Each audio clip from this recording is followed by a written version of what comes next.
నమస్తే, welcome to Telugu రాజ్యం. ఈరోజు మనతో పాటు ఉన్నారు సీనియర్ అనలిస్ట్ కేఎస్ ప్రసాద్ గారు. వారితో మాట్లాడదాం. సార్ నమస్తే. నమస్తే అండి. సార్, నిన్న మహానాడులో భాగంగా చంద్రబాబు నాయుడు గారు ప్రసంగిస్తూ ఎన్టీఆర్ తెలుగు జాతి ఆత్మగౌరవానికి ప్రతీక, ఒక మహోన్నత నాయకుడు, ఆయనకి ఖచ్చితంగా భారతరత్న ఇవ్వాలి అని అయితే ఒక తీర్మానం చేశారు. అంటే ప్రతి సంవత్సరం ఆయనకి భారతరత్న ఇవ్వాలనే డిమాండ్ ప్రతి సంవత్సరం పెడుతూనే ఉన్నారు. ఆయన ఎన్డీఏ ప్రభుత్వంలో ఇప్పుడు భాగంగా ఉన్నారు. 2014 నుంచి 19 వరకు భాగంగా ఉన్నారు. అంతకుముందు 2004 ముందు కూడా ఆయన కేంద్ర ప్రభుత్వంలో ఒక చక్రం తిప్పిన వ్యక్తిగా ఆయనకి పేరుంది. సో ఎందుకని ఎన్టీఆర్కి భారతరత్న ఇప్పించుకోవడంలో ఫెయిల్ అవుతున్నారు? ఇది ప్రధానంగా ఉన్న ప్రశ్న. ఏమంటారు? వీళ్ళకి ఇష్టం ఉన్నా ఇష్టం లేకపోయినా లక్ష్మీపార్వతి గారు ఖచ్చితంగా రామారావు గారు భార్య. భారతరత్న అవార్డు లక్ష్మీపార్వతి గారి చేతుల మీదుగా అందుకుంటారు. అది వీళ్ళెవరికి ఇష్టం ఉండదు. అది రీజన్. నేను ప్రతిసారి భారతరత్నకి తీర్మానం పెట్టడం నా విశ్లేషణ ఇదే, స్టాండర్డ్ డైలాగ్ నాది కూడా. ఇది ఎప్పుడైతే లక్ష్మీపార్వతి గారిని వాళ్ళు యాక్సెప్ట్ చేయదు ఆ ఫ్యామిలీ, జరిగేది ఇలాగే ఉంటుంది. వీళ్ళు తీర్మానం చేయడం వరకే పరిమితం అవుతుంది.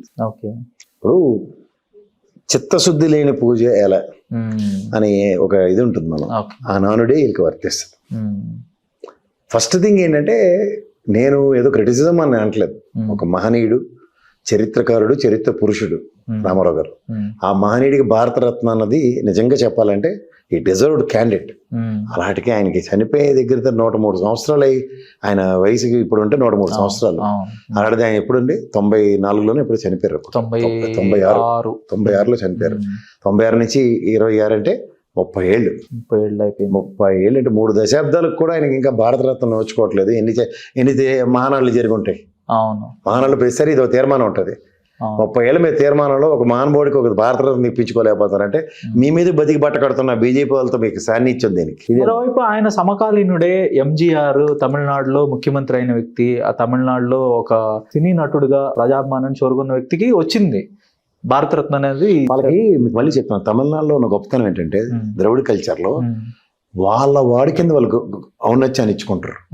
ఎంజీఆర్ గారు అంటే తమిళనాడు మాజీ ముఖ్యమంత్రి అంటారు తప్ప ఏ డిఎంకే పార్టీ అలాంటివి చూడరు. డిఎంకే కూడా ఫుల్ సపోర్ట్ చేస్తుంది, ఎందుకంటే వాళ్ళ రాష్ట్ర ప్రైడ్ అది. రాష్ట్రానికి భారతరత్న ఒక మహనీయుడికి వచ్చిందని చెప్పుకోవాలి. ఇక్కడ అలా ఉండదు. ఇక్కడ బోల్డ్ అండి. ఫస్ట్ ఈ డైలీ సీరియల్లో కుటుంబంలో తగులే తీర్చుకోరు వీళ్ళు. ఈ ఎన్టీఆర్ గారిని ఆయన ముఖ్యమంత్రి పీఠ నుంచి దించడం నుంచి వెన్నుపోటు, ఇవన్నీ విమర్శలు అయితే ఉన్నాయి. చంద్రబాబు నాయుడు గారు దించారు, ఆయన అధికారంలోకి వచ్చారు, ఆయన ముఖ్యమంత్రి అయ్యారు అని. తర్వాత ఆయన వెన్నుపోటు అన్నది మనం ఊరికిన నెరేటివ్స్ మాట్లాడవద్దు. ఇప్పుడు రామారావు గారికి ఫస్ట్ వెన్నుపోటు పొడిచిందోడు నాదెండ్ల భాస్కర్. ఎక్కడ మీకు కనబడ్డాడు చరిత్రలో? ఎప్పుడైనా ఎలక్షన్లో గెలవడం కానీ, తదనంతరం కాంగ్రెస్ పరంగా ఆయన ప్రొటెక్ట్ చేయడం కానీ. సో అది వెన్నుపోటు అయితే, నిజంగా చెప్తున్నాను, చంద్రబాబు నాయుడు వెన్నుపోటు అయితే ఎన్నాళ్ళు ఆయన సక్సెస్ నెరేషన్ ఉండదు కదా. రామారావు గారు గవర్నమెంట్ తర్వాత ఇది 4వ సారి ఆయన ముఖ్యమంత్రిగా, అవును కదా.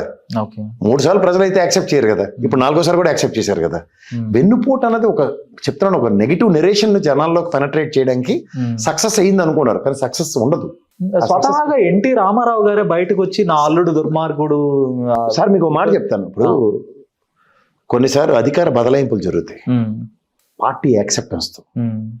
నేనైతే చంద్రబాబు నాయుడు గారి వెన్నుపోటని నేను ఎప్పుడు ఏకీభవించను, మాట్లాడలేదు కూడా. నేను ఎందుకు మాట్లాడను అంటే, ఇప్పుడు ఆయనతో పాటు పార్టీ నాయకులందరూ ఆయనకి అభిప్రాయాన్ని ఏకీభవించకపోతే అది జరగదు కదా. ఇప్పుడు రామారావు గారితో కూడా నాకు తెలిసి ఇప్పుడు దాడి వీరభద్రరావు, ఆ తర్వాత ఈ బుచ్చే చౌదరి, ఇలాంటి వాళ్ళందరూ ఆయనతో ఉన్నారు కొన్నాళ్ళు. 11-14 మంది ఉన్నారు. ఉండి తర్వాత ఎందుకు ఇటు వచ్చారు? ఆయన మరణంతో కొంతమంది వచ్చారు. ఎందుకు వచ్చారు వీళ్ళు? ఇప్పుడు ఇంత కబుర్లు చెప్తారు కదా, మోతుపల్లి నరసింహారావు గారు, లేకపోతే కేసీఆర్ గారు, ఇలాంటి వాళ్ళందరూ వాళ్ళ అబ్బాయికే ఆయన పేరు పెట్టుకున్నాడు, రామారావు గారి పేరు, తారక రామారావు గారు, కేటీఆర్ గారి పేరు. ఇంత గౌరవం ఇచ్చే వ్యక్తులు ఎవరు నిలబడి? ఇప్పుడు ఎర్రనాయుడు ఉన్నారు ఆ రోజుల్లో, పెద్ద ఆయన, ఉత్తరాంధ్ర ముద్దుబిడ్డ. ఆయన ఉత్తరాంధ్ర ముద్దుబిడ్డకి రాజకీయ అవకాశం కల్పించింది రామారావు గారు. ఆయన ఎందుకు చంద్రబాబు గారితో ర్యాలీ అయ్యారు? కోడెల శివప్రసాద్ ఆయనలో ఉన్న డైమెన్షన్స్, డైనమిజమ్స్ చూసి ఆయన పిలిచి అధికారం ఇచ్చాడు, ఆయనకి అవకాశం ఇచ్చి. అలాంటి రామారావు గారిని ఎందుకు విభేదించవలసి వచ్చింది? అవి ఒక్కొక్కటి వ్యక్తిగత కారణాలు కదా sir. The cost of party అన్నది ఉంటుంది. పార్టీ పరిరక్షణ అనేది చాలా ఇంపార్టెంట్, ఎందుకంటే ఎవరికైనా కన్నతల్లి పార్టీ. ఇక్కడ ఇప్పుడు ఒక రాజు సరిగ్గా ఉండటండి, రాజు మీద సరిగ్గా వ్యతిరేకత తెలియజేసినప్పుడు అవతల రాజు వచ్చి సామ్రాజ్యాన్ని కైవసం చేసుకుంటాడు, చాలా మంది సంతోషించే వాళ్ళు ఉంటారు. ఇప్పుడు తెలుగుదేశం పరంగా డిసెంట్ నిజంగా చంద్రబాబు నాయుడు గారి నాయకత్వాన్ని యాక్సెప్ట్ చేయట్లేదంటే ప్రతి ఏడాది ఈ నాయకత్వ మార్పులు జరగాలి కదా. వాళ్ళ మహానాడే ఒక వేదిక, అధ్యక్షుడు ఒక 6 సెట్లు వేస్తాడు నామినేషన్. మాకు మీరు నచ్చట్లేదు సార్, అధ్యక్షుడు మార్పు కావాలని చెప్పడానికి పొలిట్ బ్యూరో మెంబర్లు లేదా ఆయనతో పాటు ఉన్న కాంటెంపరేటరీ లీడర్లు అందరూ ఎందుకు యాక్సెప్ట్ చేయట్లేదు? దగ్గుబాటి వెంకటేశ్వర నామినేషన్ వేయచ్చు కదా, నేను కూడా అధ్యక్షుడు వేస్తున్నానని. కొన్నాళ్ళు కలిసే ఉన్నారు కదా, ఎగ్జాంపుల్ చెప్తున్నా. ఇవేవి జరిగాయే, లేదా పురంధేశ్వరమ్మ లేదా భువనేశ్వరమ్మ ఎవరైనా సరే వెళ్ళి వాళ్ళు నామినేషన్ వేసారా? హరికృష్ణ నామినేషన్ వేసాడే, ఇప్పుడున్న రామకృష్ణ గారు వెళ్ళి నామినేషన్ వేసాడే? చెప్పండి. సో ప్రజామోదం ఉంది. ముందు ప్రజల సంగతి తర్వాత. రెండు విషయాలు. రామారావు గారు దించిన దాంట్లో పార్టీ ఆమోదం ఉంది, రామారావు గారిని దించిన తర్వాత ప్రజల ఆమోదం ఉంది. నెక్స్ట్ ఎలక్షన్ గెలిచాడు కదా చంద్రబాబు నాయుడు. అండ్ రకరకాల ఫ్యాక్టర్స్ అయితే యాడ్ అయి ఉండొచ్చు. ఫ్యాక్టర్స్ ఏదైనా అవనండి సార్. ఇప్పుడు నాకు మీరు నచ్చరు, ఇప్పుడు కమల్ హాసన్ విజయ్ గారి కన్నా పెద్ద యాక్టర్ అంటాను నేను, మాటకి చెప్తున్నాను. పార్టీ పెట్టారు, ఏమైంది? గుండు గీసి ఇంట్లో కూర్చోబెట్టారు. రజనీకాంత్ అయితే పిరికోళ్ళ జడిసిపోయి ఇంట్లో కూర్చున్నాడు, పార్టీ కూడా పెట్టకుండా. విజయ్ నిలబడ్డాడు, గెలిపించారు, ముఖ్యమంత్రి అయిన వాళ్ళ. ఇప్పుడు యాక్సెప్టెన్స్ చెప్తున్నా. ఇప్పుడు ప్రజా అభిప్రాయాన్ని గౌరవించి తీరాలి. కానీ రామారావు గారిని దించడం ఎలాంటి నైతికతగా చూడాలి మనం దాన్ని? అది అనైతికం కదా. ఇప్పుడు ప్రజలు ఆయనకు ఓట్లేసి గెలిపించుకున్నారు. ఇప్పుడు ఫస్ట్ ఫెయిల్యూర్ యాక్సెప్ట్ చేసింది రామారావు గారే. ఎందుకంటే ఆయన ఇంకో పార్టీ పెట్టారు కదా, సింహం గుర్తుతో రామారావు గారు తెలుగుదేశం పార్టీ ఎస్టాబ్లిష్ చేసుకోండి. ఇంకో పార్టీ తెలుసా మీకు? ఎన్టీఆర్ తెలుగుదేశం అని ఒప్పుకోరా? అంటే గివెన్ అప్. గివెన్ అప్ కి ఆయనకి యాక్సెప్టెన్స్ వచ్చిందా? ఒక లక్ష్మీపార్వతి గెలిచింది ఆవిడ టెక్కల నుంచి, ఆ గుర్తుతోనూ రామారావు గారు. నిజంగా సింపతి పాలిటిక్సే కనుక ఐపీఎల్ ఎంటర్టైన్ చేస్తే ఆ రోజే పునాది పడింది. లక్ష్మీపార్వతం గెలవాలి కదా, ఆ పార్టీ గుర్తు ఎంతమంది నిలబెడితే అంతమందిని. సింపతి పాలిటిక్స్ అంటే రాజశేఖర రెడ్డి గారి మరణంతో జరిగిన 2014 ఫస్ట్ ఎలక్షన్స్ తో జగన్మోహన్ రెడ్డి గెలిచాడా? గెలవలేదా? గెలవలేదు కదా. ఈ రెండు తార్కాణాలు మనకి. అంచేత people's acceptance not on the sympathetic grounds. People's acceptance convincing of people by doing your good jobs. ఇంతకన్నా ఇంకెళ్ళింది. ధన్యవాదాలు.